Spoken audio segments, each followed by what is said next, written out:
Good afternoon. The author, Douglas Adams, he once wrote that I may not have gone where I intended to go, but I think I ended up where I needed to be. And I'm sharing those words because that's basically the story of my professional life, because it was in no way given that I should be here today and talk about beyond budgeting, because it all started in a very different place. I graduated from the Norwegian Business School in Bergen many years ago and joined a company that used to be called Statoil. And my first management job in that company was head of the corporate budget department. So I've been heading up more budget processes in my career, in that job, in other jobs, more budget processes than I want to be reminded about. But it also means I know what I'm talking about.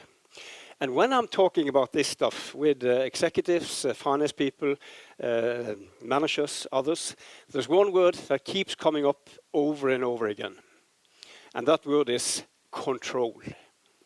And you will understand why, because the context is the fear of losing control. When I hear this, I always ask these guys, okay, but can you be a bit more concrete? What do you mean with this word? What are you so afraid of losing? And after people have said cost control, many actually go quiet. They struggle with defining what they are so afraid of losing, which I find quite interesting. And so I checked up in Oxford Dictionary. How do they define control? And they call it the power to influence or direct people's behavior or the course of events. And what does this mean in organizational terms? Well, it basically means two things. It means controlling people and controlling the future. And behind these two lies the two main assumptions behind traditional management, including budgeting. Number one, you can't trust people. Number two, the future is predictable and plannable. And this is what we are challenging in Beyond Budgeting, because you will know this is not true. This is more illusions of control. Of course you can manage people, but if people are managed in stupid ways, well, hopefully they find a way around in order to get their job done. And when it comes to the future, the only thing we know is that we don't know.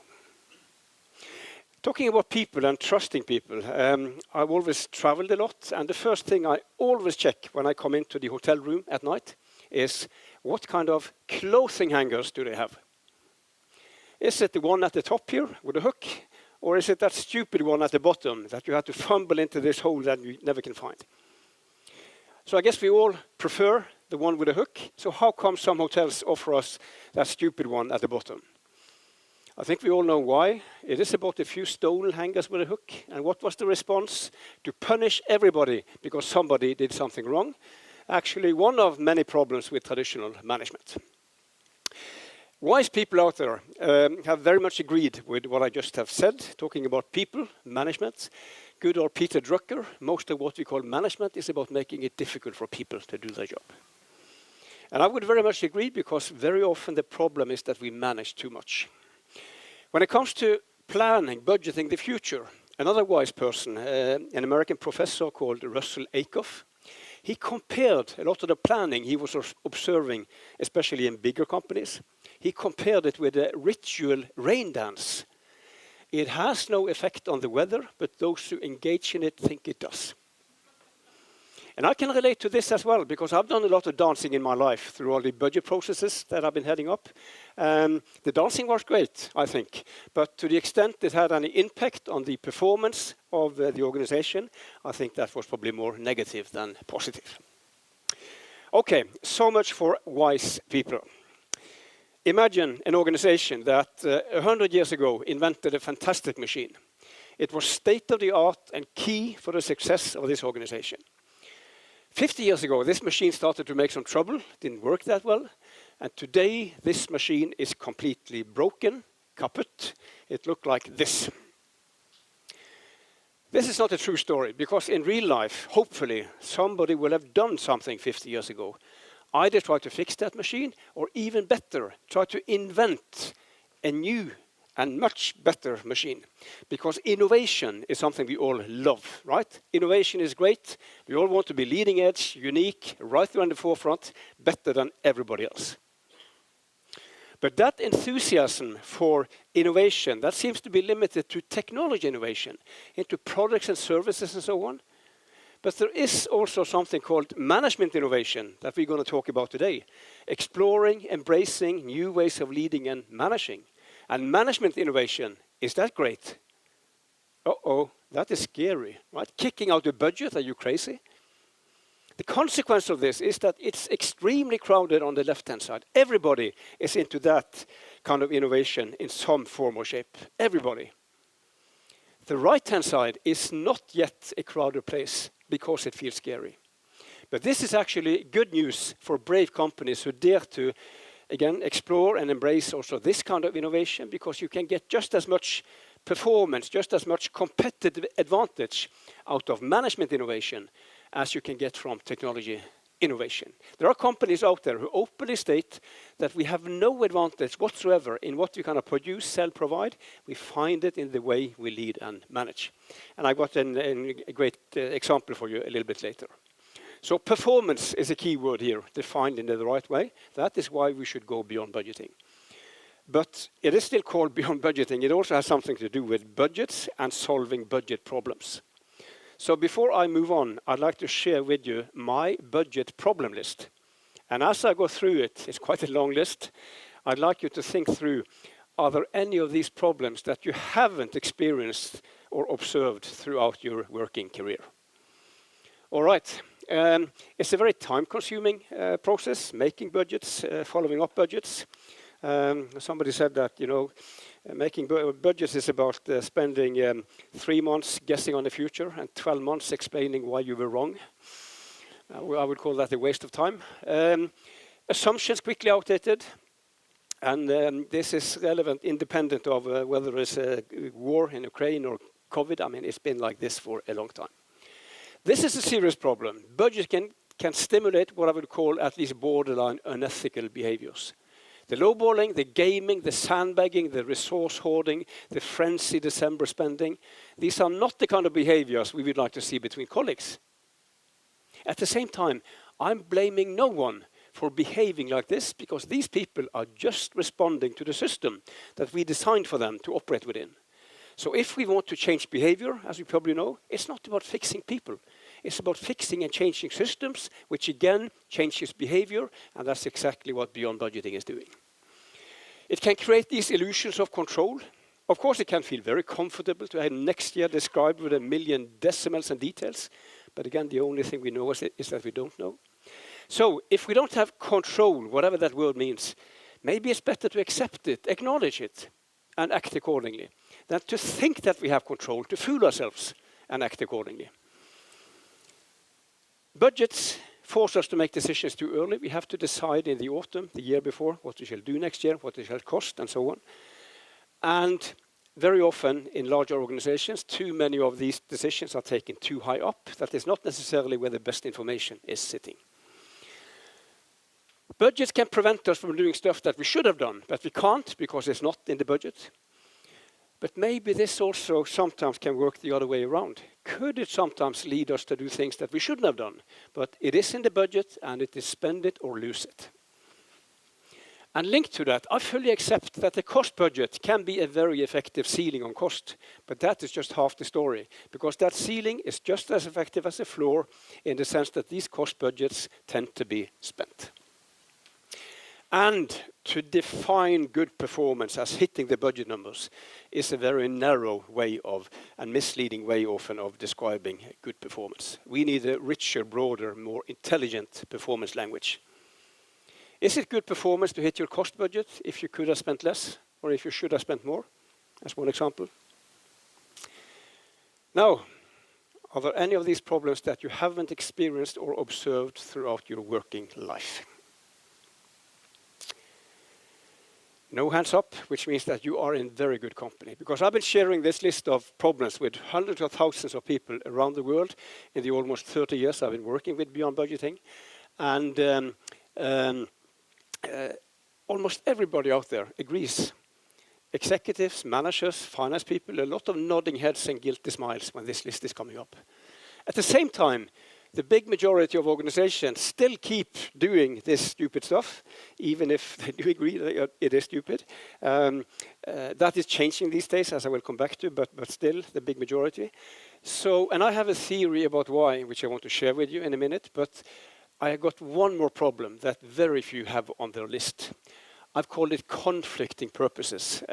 I'll come back to that one. It's an interesting problem because yes, it is a problem, but it also represents solutions that can solve many of these other problems. So let's just kind of hold on that one. But again, how come so many continue with this stuff? One reason could be that these problems are kind of recognized, well known, but they are seen more as kind of irritating itches and not symptoms of a deeper, bigger, and more systemic problem. But that is exactly what these problems are, symptoms of a huge problem, which is also a paradox. Because first of all, what we are looking at here is quite old management technology. In case you didn't know it, we are talking about a 100-year-old management technology. And the inventor of this technology, a guy called James O. McKinsey, the founder of McKinsey Consulting.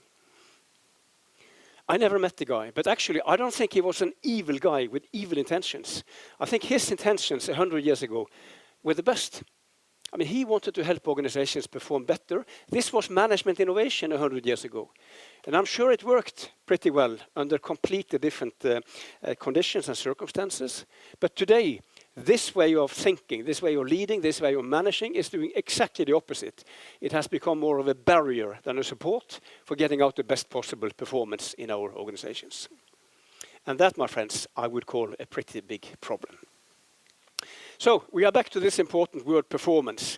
And I'd like to reflect on that now for a few minutes in a very different setting than organizations and business. I would like us to move into traffic. Because as we are out driving, we would also like to experience good performance. And for me, that would be a safe and good flow. I simply hate traffic jams. And by the way, I never understood why it's called the rush hour. There's no rush at all. Those cars are standing dead still, but there's so much I don't understand. Anyway, I think traffic authorities want the same, whether it's crossing traffic. And this is something we often meet. And this light has no sensors, okay? 2 questions. And the answer is that, to the first one, the one who decides here, who makes decisions, that is the person who programmed this light, right? That's the manager here. And where would that person be as you sit there waiting? Well, somewhere else. I never checked, but I don't think there's anybody sitting inside that pole.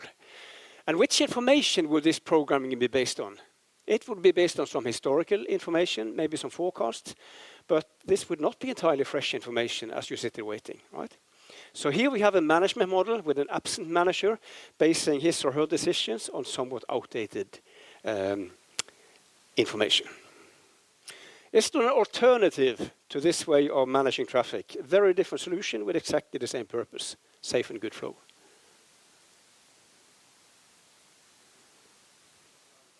The roundabout. Very different solution. Same questions here, very different answers. Because here, we decide when to drive and when to stop. We are the managers. And the information we apply to make these decisions is real-time, here and now information. So very different answers. Could be interesting to compare these 2 ways of managing. So let's do that, and I've got a few leading questions for you here. It's actually proven that the roundabout is not just more efficient, it's actually also safer. Because people have the autonomy to make decisions based on fresh information. But we also know that it's more difficult to drive in a roundabout. It takes more competence from us. And going back to our organizations, everything that we need to leave behind of traditional management is in many ways much easier for everybody involved compared to what we need to move towards. Take a traditional cost budget. I mean, a manager knows exactly how much he or she can spend on what, and a lot of decisions taken for that person. And finance people, when the budget variances are explained, they are kind of job done, we are in control. I mean, it's very easy. This stuff takes more competence. It changes our work, but in a positive way. I was heading up the implementation of Beyond Budgeting in Equinor 20 years ago. There was resistance back then. I don't think you will find many in Equinor that want to go back to the old days. But it's not enough with fresh information, the authority to act on it. You also need a positive value set. If there is a value set among drivers here, which is about me first, I don't care about the rest. That mindset is normally not a big problem in front of the light, hopefully overruled by red. But in the roundabout, me first, don't care about the rest, can be a huge problem. Because here we are much more dependent on everybody involved wanting this to flow well. We have to help each other. We have to interact with each other in a very different way than what we need to do in front of that light. Two other important words. Trust is obviously one in front of that light. We are not trusted. In the roundabout we are. Transparency, not that important in front of the light. As long as you can see the color, you can make your decision. In the roundabout, you need to both see and understand the entire situation. Okay, we're going to leave traffic, but one other important word here is self-regulation. The roundabout is a more self-regulating way of managing, and organizations today need more self-regulating management models for at least two reasons. The first reason, and you've heard about all of this, the first reason has to do about the level of volatility, uncertainty, complexity, ambiguity out there, the VUCA. A lot more of that compared to when I started my budget and planning career some years ago. And that must have implications for how we design our management models, the level of VUCA. That should be quite obvious. The other reality we need to reflect on is not external, it's internal. It has to do with people, employees, asking ourselves, what kind of employees do we generally think that we have in the organization? Where's the majority? And you are probably familiar with this guy, good old Douglas McGregor, wrote this book in 1960 and introduced what he called Theory X and Theory Y. These two opposite views on people, what motivates people. And as you probably know, Theory X is quite a negative view on people and employees. It's a view that most of them, well, it's a bunch of potential thieves and crooks, and unless we manage them tightly and keep them on short leashes, they will all run away, do a lot of stupid things, and spend money like drunken sailors. Well, that were my words. I mean, if you read this book, he was a bit more polite and academic, but I think that's what he meant. Then you have his Theory Y, a much more positive view on people, a view that employees actually, they want to perform, they want to do a good job, they want to be involved, they want to be listened to, they want to be treated as adults. And again, we don't need to agree on where our sympathy lies here, even if I have a certain hope. But it should be very easy to agree that if one believes in Theory X, the management model should look very different compared to if you believe in Theory Y.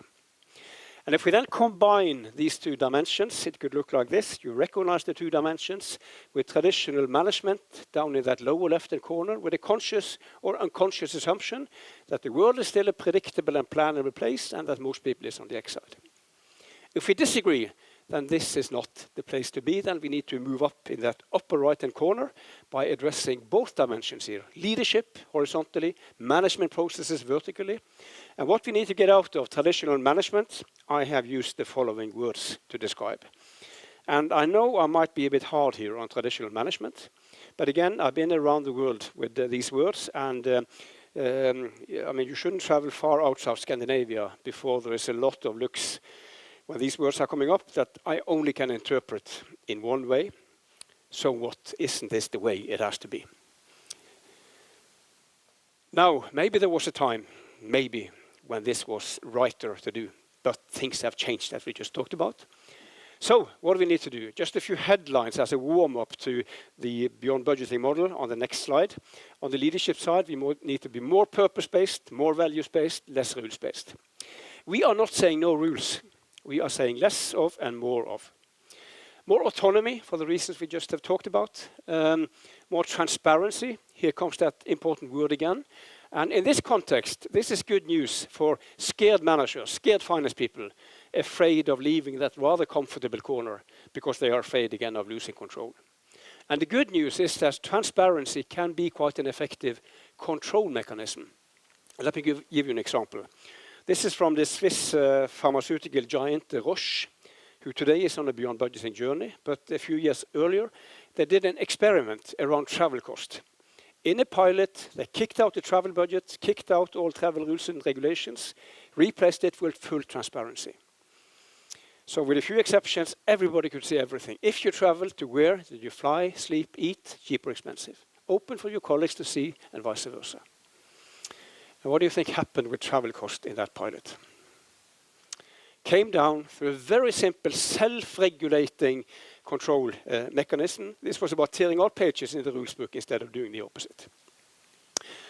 And last but not least, internal or intrinsic motivation as opposed to external extrinsic motivation. And the most common way of motivating, especially managers, executives in business today, extrinsically, is of course individual bonus.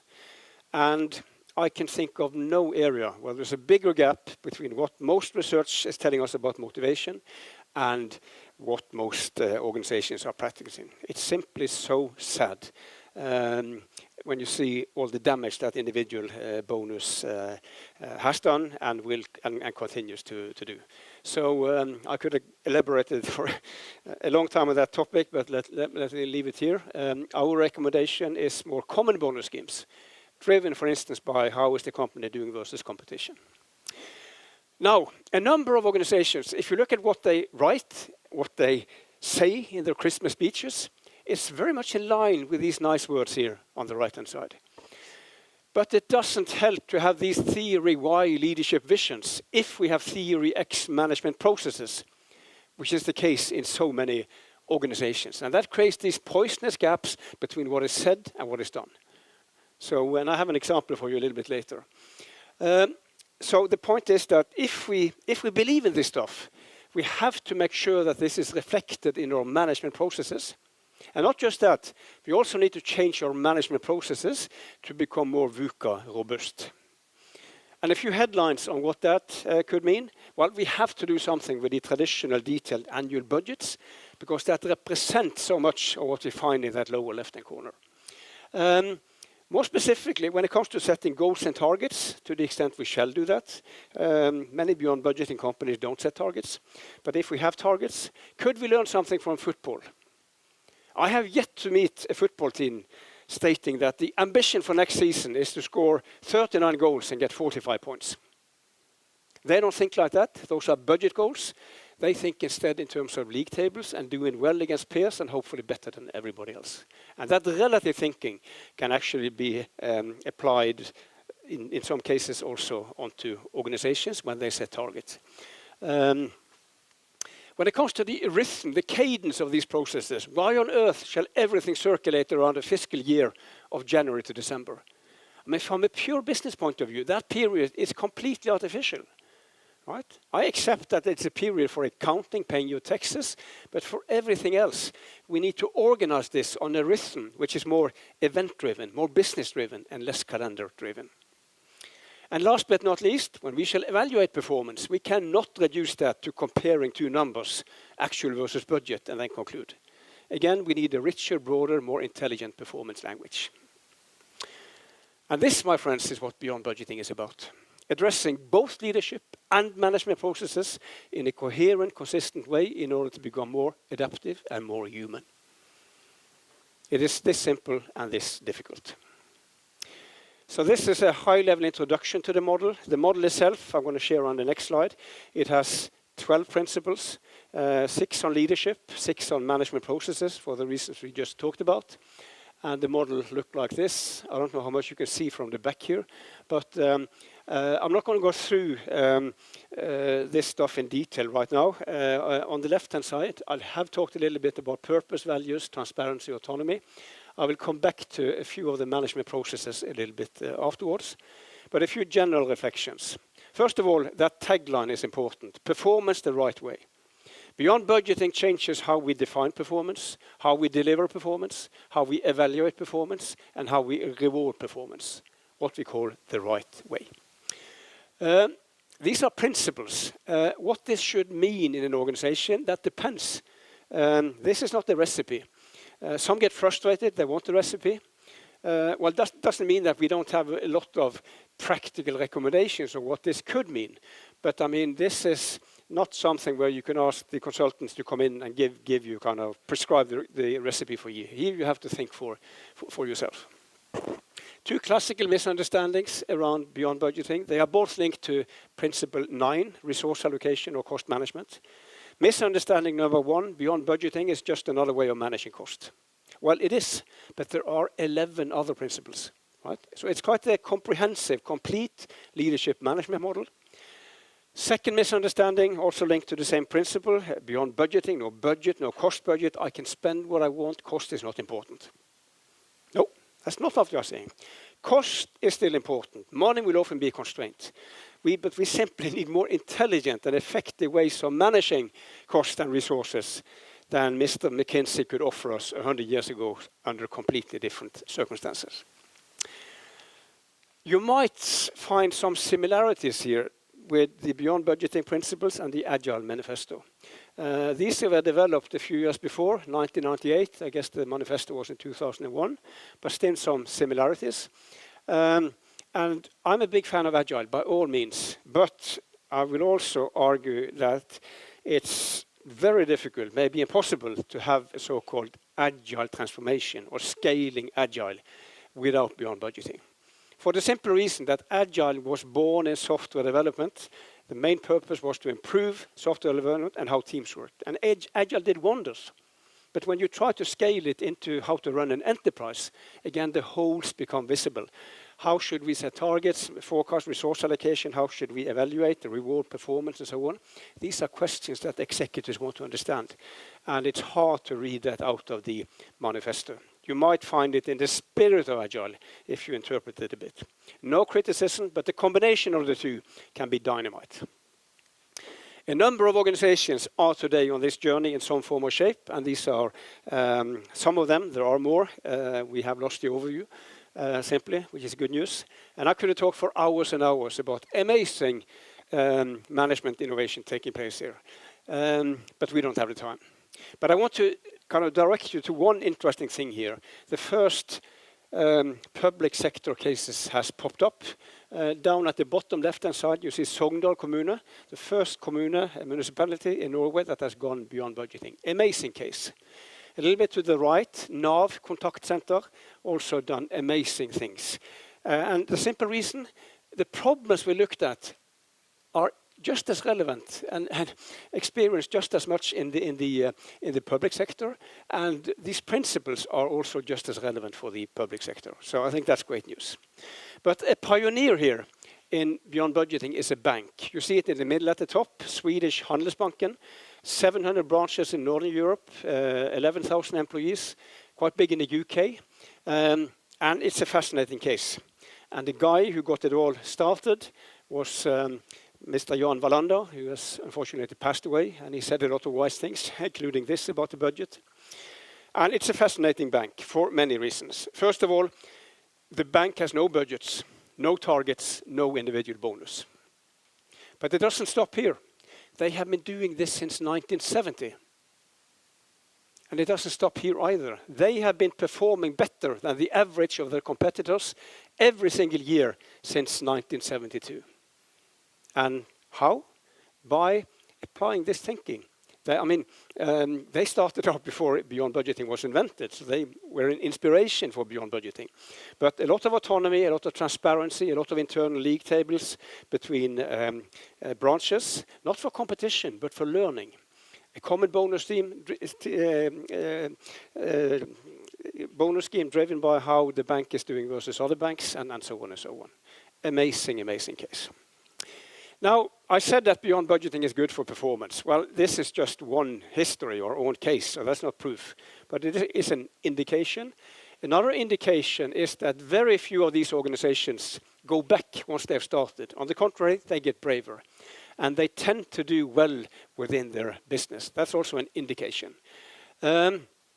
Lately, we have received a few more indications, this time from a little bit of a surprising place, namely some of the big consulting companies.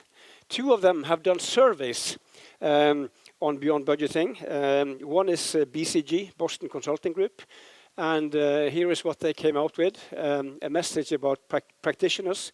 companies here, organizations, seeing significant benefits. And if you're able to read this, the first one is a very direct financial impact, not on the cost side, but on the income side, revenue side. Then other many indirect effects, better business decisions, higher agility in reallocating resources, and so on and so on. Not proof, but it's an indication. Another consulting company, Bain & Company, had a slightly different angle. They have defined something that they call leading companies in financial planning. And they looked at to what extent do these leading companies apply the beyond budgeting principles compared to the rest. And here is what they came out with. You can see the principles listed on the left, and in dark blue, the leading companies. And there seems to be some kind of link between thinking in beyond budgeting terms and being defined as leading. Now, I'm going to finish off making all of this a bit more concrete. And I know that some audiences I speak to, I probably don't think this applies to you because you will have heard stuff like this before. But a number of audiences I speak to, finance people, some managers, they have not. And they get scared when they hear about this for the first time. They see the beyond budgeting model. And I can understand that, because if you're cold on this, it can be a bit scary, because we are challenging so much of traditional thinking. If that is the case, we have some good news. We have a place to get started that is a safe place, a logical place, a tested place that later can take you into bigger beyond budgeting discussions around people and leadership, for instance. And it goes back to asking ourselves a very simple question, namely, why do we budget? And here we need to think about budgets in a broader sense than just cost budgets, project budgets. It's the income side, revenue budgets, profit and loss, cash flow, and so on, the kind of broad definition. And when I ask people this question, why do your organization make budgets? Almost everybody comes up with the same three different reasons. Companies use budget to set targets, financial targets, sales targets, production targets. That's one purpose. The second purpose is that these budgets shall show to the organization and to management what could next year look like in terms of profitability, cash flow, and so on. So it's a kind of forecast of what next year could look like. And the third purpose that probably most of you would think about is resource allocation, handing out bags of money to the organization on operating costs and on projects. And that might seem very efficient to solve three things in one process and one set of numbers, just like a financial Kinder egg. But that is also the problem. Because what happens when we move into a budget process? And let's assume that upstairs, management and finance, they want to understand what could next year look like in terms of profit, cash flow. They start on the revenue side and they ask sales side, ask responsible people, what are your best numbers for next year? But everybody knows that what I'm sending upstairs now will most likely come back to me as a target for next year, maybe with a bonus attached to hitting that target. And what could that insight do to the level of numbers submitted? Well, they could start to move, and typically this way. Everybody wants to hit their targets and get the goodies that follows. Moving to the cost side, the same people, other people are asked, what are your best numbers for next year? But everybody knows that this is my only chance of getting access to resources for next year. And maybe some remember that 20% cut from last year. That memory and that insight might also do something to the level of numbers submitted. And this time, they would typically go this way. Of course, this doesn't happen in your organizations, but I've seen a lot over the years. And this is a problem, not just because it destroys the quality of numbers, but also because it stimulates this behavior that is at least borderline unethical. I mean, this lowballing and gaming and so sandbagging is not the kind of behavior we would like to see. Again, not blaming people for behaving like that. If we want to change behaviors, it's about changing systems, not people. And our fix here on the system side is very simple. We recommend to split this up in 3 different processes because they are different things that can't be combined. A target is an aspiration, is what we want to happen, while a forecast is an expectation, is what we think will happen, whether we like what we see or not. Brutally honest, the expected outcome. And resource allocation is about optimizing what is often scarce resources. And once we have separated, then we can, for instance, allow a target to be more ambitious than a forecast, which it typically should be. But more importantly, this separation is a catalyst for then starting to improve each one in ways impossible when it was all bundled in that financial Kinder egg on the left-hand side.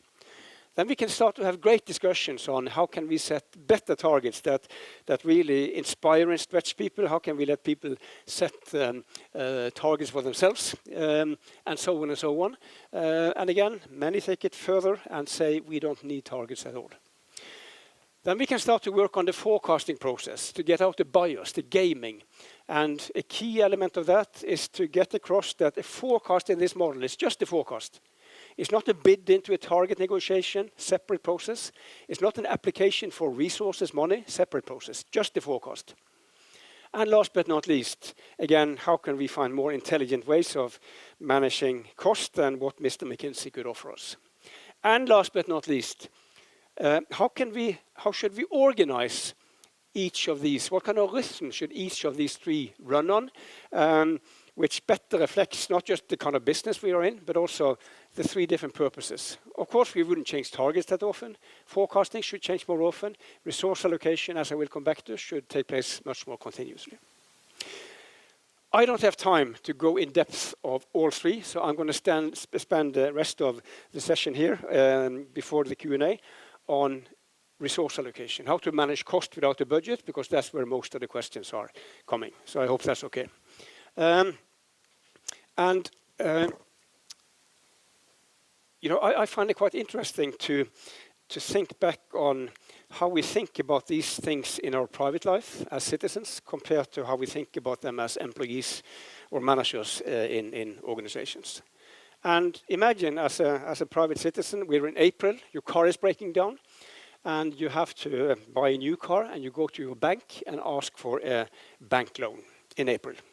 And the bank politely responds that, sorry, that department lending money is only open in October. The rest of the year, it's closed. And of course, we laugh because no bank would think something like that. But what is the budget process? The bank is open once a year.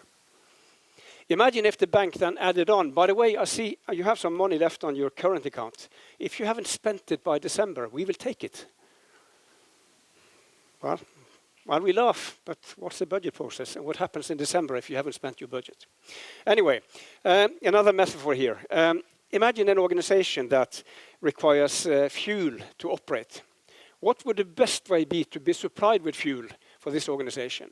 Would it be to get delivered a fixed number of fuel cans once a year, January 1? Or would it be to have access to a pipeline where you can consume more fuel if you produce more, and vice versa?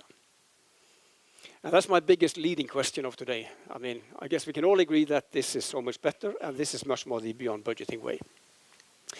Whatever process we shall have in place here, instead it has to rest on a mindset, a behavior which is about cost consciousness, which involves asking different questions than what we typically do when in a budget world. Because in a budget world, the key question is, when you shall do something, it costs money. Do I have a budget for this? If you have, it's okay. If not, it's not okay. A bit simplified. We would like to hear more of the questions on the right-hand side. Is this really necessary? What is good enough? How much value is this creating? And is this within my execution framework? As I will share on the next slide, this is not an anarchy. We are trying to make the room to move in bigger, but there are still walls in this room. There are still constraints, but of a different and more intelligent type. When it comes to the tools, it's useful to separate between projects, investments on one hand, and operating costs on the other hand. So let's start with projects investments. And again, back to Equinor, a case I know quite well. The company invests between 10 and 15 billion US dollars a year. There's no detailed annual investment budget where the company sits in the autumn the year before and decides exactly on the dollar how much to invest in total, exactly split on these projects, and then each bag of money is handed out to each project January 1. Instead, the main process is built on the simple principle that the bank is always open. meaning that the line can always forward a project for approval when it's mature, ready for approval. Yes or no depends on two things. How good is your project against the criteria the company has, financial, non-financial, strategic, sustainability, and so on. Second question, can we afford it? Do we have the capacity as things look today? So a much more continuous process. This is, Agile talk about continuous delivery of software functionality. This is continuous delivery in beyond budgeting of decisions and funding. Exactly the same thinking behind. So it's not that easy when it comes to these big money. It's a bit more difficult when it comes to operating cost, travel cost. How do you manage that without a budget? But we have recommendations here as well. We have actually a menu of alternatives. What we want to leave behind is that traditional detailed annual cost budget that you see on the left-hand side. Too detailed, decided too early. We want something with more autonomy and flexibility. Here is one alternative, a burn rate guiding. There is still a number, there's still a constraint in the range of 1,000, 1 million, 10, 50, whatever. Within that, full autonomy. Big, big difference between the two. But we can make it even more self-regulating. We can move from thinking in absolute terms into thinking in unit cost terms, saying that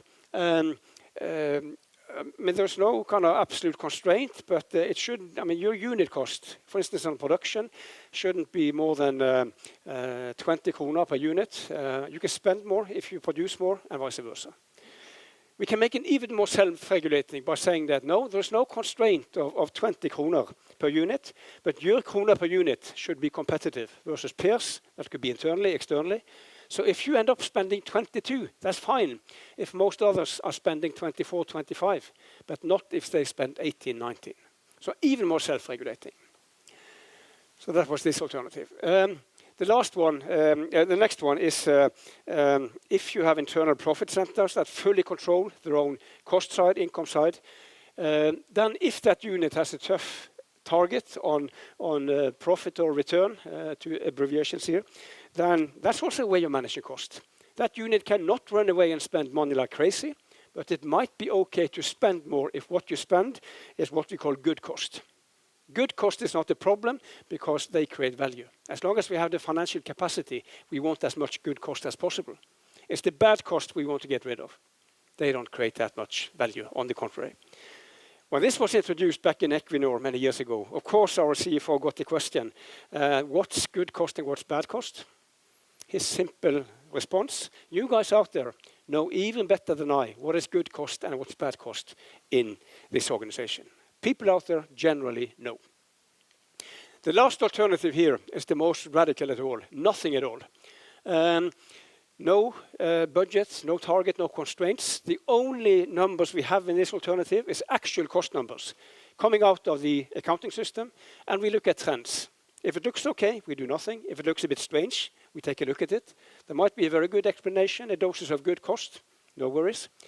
But, and this is important, we might also come across managers or teams who consciously or unconsciously abuse the trust that lies in this model. The further to the right, the more trust we are showing.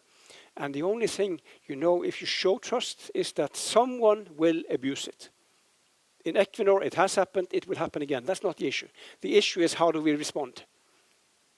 And back to the clothing hanger example. Do we punish everybody because somebody did something wrong? Everybody back to the traditional budgeting?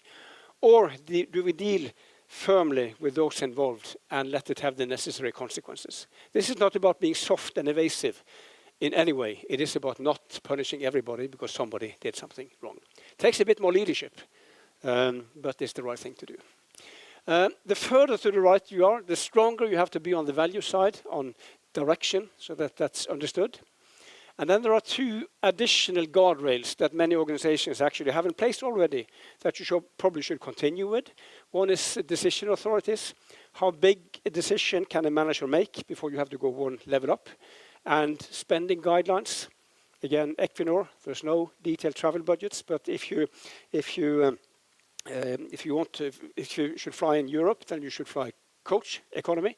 Outside, you can fly business. Nothing to do with travel budgets, it just helps people to make decisions.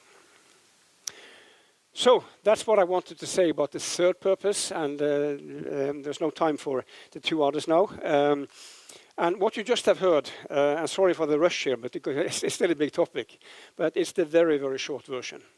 There is a longer version. I wrote this book some years ago, and it has more of everything, more about the problems, more about cases. So the bank is here, but also Miles, in case, being one of the sponsors here. Miles is just unbelievable in this area. But also the Reitan Group. They get a lot of beating in the media, but if you look at what they do internally, it makes a lot of sense. No budgets. Mr. Reitan calls that number masturbation, and he don't want it. More about what we did in Borealis, petrochemicals company, where we kicked out the budget in 1995 before there was anything called beyond budgeting. Also what we did in Statoil. More about beyond budgeting and agile and implementation advice, which I haven't had time to talk about. This book has a kind of normal book length, 250 pages, which is too long for a number of busy executives who don't have time to read books. So my last book is on purpose much shorter, around 100 pages. It's also out in an audiobook, so this one can be read on a longer flight. And I'm very happy that Gary Hamel wrote the foreword. And in case you haven't heard about this guy, he's the kind of #1 of management innovation in the world. So this was my story. These are my coordinates. If you want to contact me, if you want to follow me on LinkedIn, highly appreciate it. I only write about beyond budgeting. There's no cats and dogs and grandchildren, I promise. And this is my simple website, and also the Beyond Budgeting Roundtable website. It's an international network of organizations and individuals interested in this. We have been running this since 1998. We normally meet in London, and we had Dave Snowden, for instance, speaking at our latest meeting in London. So with that, I think we have some minutes left for questions. Sorry? Yes, I will. Yes, I will. Yeah. So any comments, any reflections, questions? Yeah.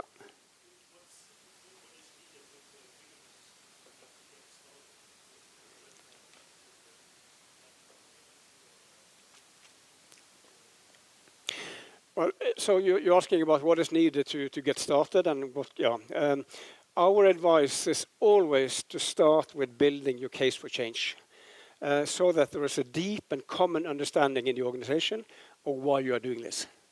Because if you're skipping that, if you get so excited, you want to move straight into the implementation, then you are in a way pushing a medicine on someone that haven't understood that there is sickness. So spend enough time on building that case for change.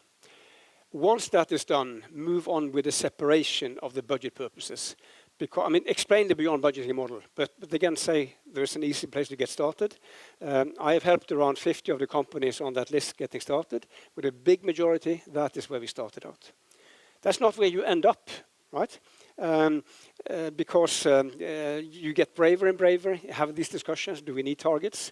But the one beauty of that slide is that when people say that we can't operate without a budget, that slide, if you remember it, it tells you that we are still doing what that budget tried to do for us, but because we're separated, we can do each of the three things in so much better ways. So, case for change and separation of budget purposes, and then you are on a roll.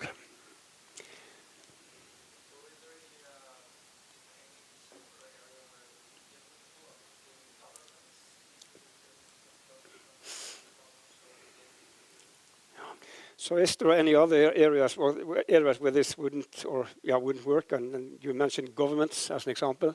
Well, we have seen the first cases in the public sector, as I just talked about. And I would argue that a lot of this thinking should be applicable for a government as well. And take back to decision making. A lot of the decisions made these days in the annual budget for next year is a big mixture of projects mature and ready to go January 1, and some ideas of something that might be ready to go in December. Why should we force ourselves to make all these decisions at the same time, right? So instead, I mean, make decisions more continuously, do forecasting to see where you're heading, and if it looks like you will exceed your financial capacity, you have to be better in saying no than yes for every period, and so on. So it's not necessarily easier, but it's so much better. So for a new organization that's not doing classical budgeting, that's more ad hoc, and doesn't have the budget, doesn't have the money to take in an expensive consultant, what's the best way to get started? Where do you get started if you're going from zero? Well, the good news is that I would argue that organizations, they are born beyond budgeting. They are kind of dynamic, nimble, flexible, people-focused, can move quickly and so on. So that's not the issue. The issue is as they are growing, when they want, because everybody wants to become big, right? And as they are growing, too many of them adopt management process after management process because they look at other big companies. They might hire consultants because now they can afford it and get a lot of stupid advice. And then one day they might have become big, but they will also find out that we have not just become big. We have become slow and rigid and bureaucratic, all the things that we don't want to be. So there is an interesting parallel here to the aging process of man. Because as we get older, we do lose a bit of that agility we had as teenagers, at least on the physical side and maybe a bit up here as well. And I'm talking out of personal experience. And when it comes to man, we have no choice, right? I mean, age in the end takes us all. Organizations have a choice. It's written nowhere that because you are big, you should be slow and rigid and sad places to work, all the stuff that we don't want to be. So the big question for small companies should be how can we grow without ending up in the same misery? And it is possible, and Miles is a great example of it. If you're conscious about it every day. The big question for big companies, how can we find our way back to what we had as a smaller organization without losing the benefit of being big? So how can we be small and big at the same time? Which is much more difficult, because it's more difficult to kick out stupid stuff than not to implement it in the first place. So if you're in that category, just stay true to where you are today. Ah.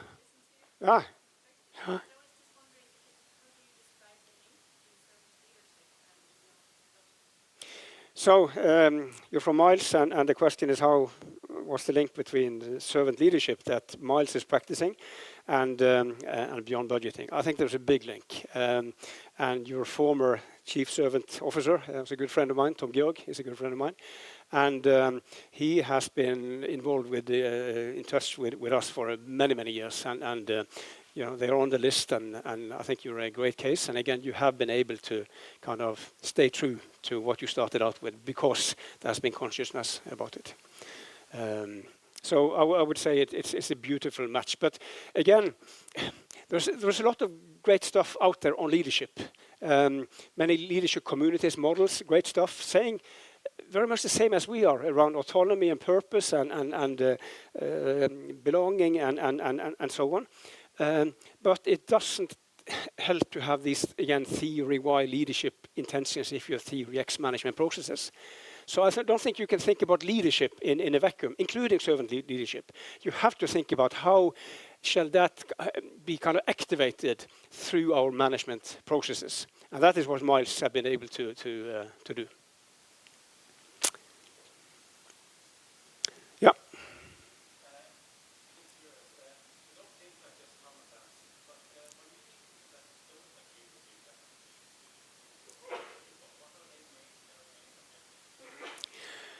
Well, it's typically that, well, this won't work. There will be chaos, there will be anarchy, and cost will explode, and so on.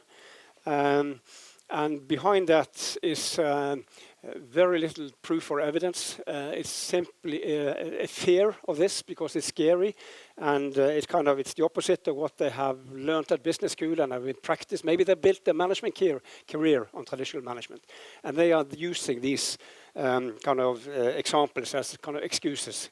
For many years, I argued against. I wasted a lot of energy arguing against. Today, I have a different approach. If you are a skeptic, chaos, anarchy, cost will explode, I will accept that as a scenario. But only if you accept my scenario that this will work. We don't agree, but there are two scenarios. Then we can look at the risk picture in the two. Let's start with your scenario. If you are right, What's the downside risk for the organization? You can go back to the old way tomorrow. Not a single soul will have forgotten how to budget. Right? Maybe not my next job isn't that interesting, but that's not a big risk for you. So minimal downside risk. Look at my scenario. I say when it works, not if. Then look at the huge upside potential, right? There is a reason why so few companies go back, because this works, right? So it is good for performance, defined in the right way. So that is how I would argue today. Unfortunately, I didn't do that when I started out. Sorry? From Per. Absolutely. You know, when I studied, when I had my business school studies, I mean, what I'm really challenging now, that is all the stuff that I learned. And I still teach it. But they also teach, I teach at the same business school now. So it's kind of, now, the students, they learn both. All right, I think it's the time for one more. Okay.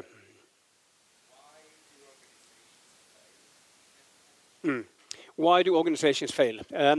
Because I said almost nobody going back. If you have, there are 3 common reasons. One reason is a big change in top management at an early stage of the journey, where you get in new guys completely cold on this, and the case for change. That's we've seen in some companies, not many. Another is a weak case for change.